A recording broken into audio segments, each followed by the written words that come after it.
निशु जी, कंतुर गुरुदेव की जय। महाराज जी आपके चरणों में कोटि कोटि प्रणाम।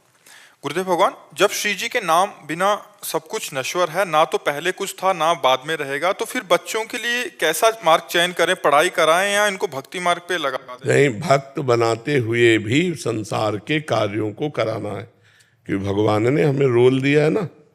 तो जैसे हम किसी की पत्नी है, किसी की माँ है, ऐसे ये भी किसी के पति बने, किसी के बेटे बन करके जो अभी कर्तव्य कर रहे हैं वो हमारे राष्ट्र की सेवा में आवे।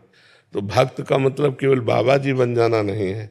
भक्त का मतलब देखो, हमको क्या करना पड़ा। हम 20 वर्ष एकांत में रहे, लेकिन आके समाज सेवा करनी पड़ी कि नहीं करनी। रात्रि से लगे, 1 बजे रात्रि से लगे, बराबर अनुव्रत लगे। तो ये भी कर्तव्य कर्म करें, मनुष्य जन्म व्यर्थ ना जाए। नाम जप करो, भक्तिवान बनो और गृहस्थ बन करके समाज की सेवा करो।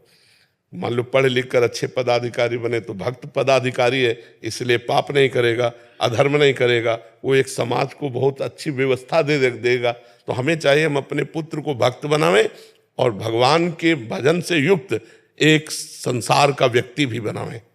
क्यों किसी का पति बने, किसी का भाई बने, कोई राष्ट्र की सेवा करे, जिससे आना उसका सार्थक हो जाए। अर्जुन जी कह रहे मैं संन्यास लेके भजन करूंगा, भगवान कह रहे नहीं, युद्ध करो, युद्ध रूपी कर्तव्य कर्म को करो। तो बच्चों को पढ़ाए लिखाए और भगवान की भक्ति से युक्त करके एक सदगृहस्थ बनाए। अब जिनमें वैराग्य है, जैसे अपने लोगों को था कि बाबा जी बनना है, तो फिर उपदेश किसी के नहीं माने जाते, फिर भाग पड़ा जाता है भगवान की तरफ। अब बचपन से भगवान ने प्रेरणा की, तो अब इनमें से किसी को संत बनना होगा तो तुम बनाने से थोड़ी होता है। वो तो उसकी रुचि हो जाएगी कि मैं संसार में नहीं जाऊंगा, मैं भजन में लगूंगा। तो हमारा कर्तव्य है कि हम उसे संसार और भगवान दोनों के लायक बनावें।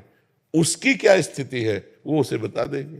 गुरुदेव, आज का जो माहौल है उससे डर लगता है कि जब पढ़ने के लिए बाहर भी जाते हैं तो अभी यहाँ रहते हुए भी बच्चों में आपस में इतना कंपटीशन है, छोटे छोटे बच्चों में। हाँ, ये तो मतलब बहुत विचारणीय विषय हो गया है कि बच्चों के संस्कार बचा पाना बहुत कठिन है। ऐसा माहौल बनता चला जा रहा है, पर आप माँ हैं, आप ऐसे संस्कार दे रहे हैं, तो इसलिए इनको इतना परिपक्व कर दो कि कुसंग का इनके ऊपर प्रभाव न पड़े। इनको पहले से दोस्त की तरह समझाओ। तुम्हें कोई गलत आचरण के तो हमको तुरंत बताना। इनको इतना परिपक्व कर दो कि ये गलत कुसंग को आप तक पेश कर पावे। तो संस्कार डाले जाते हैं। अब आप अपने बच्चों के अच्छे संस्कार ऐसे डाल रहे हैं तो ये माया पर विजय प्राप्त करेंगे। नाम जप कर रहे हैं तो डरने की जरूरत नहीं, भगवान है ना।